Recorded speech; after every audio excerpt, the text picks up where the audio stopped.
నా బిడ్డకు ఎటువంటి ఆపద కలిగేకు తండ్రి అని చెప్పి ఈ పిల్ల ఒక ఆయన చెప్తే, ఆయన కూడా నీ ధర్మార్థ కామ మోక్షముల యందు మీ కూతురి నా కంటికి రెప్పలా చూసుకుంటా, ఆమె నా ప్రాణంగా చూసుకుంటా, కంటికి రెప్పలా చూసుకుంటా, ఆమెకు ఎటువంటి ఆపద కలిగే అని చెప్పి వేద మంత్రాల సాక్షిగా పచ్చని పందిళ్ళ సాక్షిగా ప్రమాణం చేస్తాడు.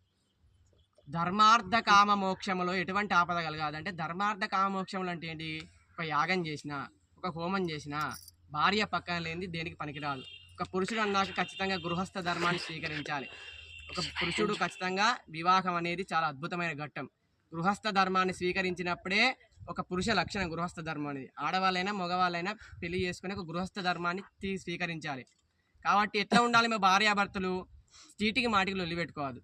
మనస్పర్ధలు అనేవి వస్తూనే ఉంటాయి. సముద్రంలో అలల్లాంటివి మనస్పర్ధలు, భార్యామర్దల మధ్యలో మనస్పర్ధలు సముద్రంలో అలల్లాంటివి వస్తూనే ఉంటాయి, పోతూనే ఉంటాయి.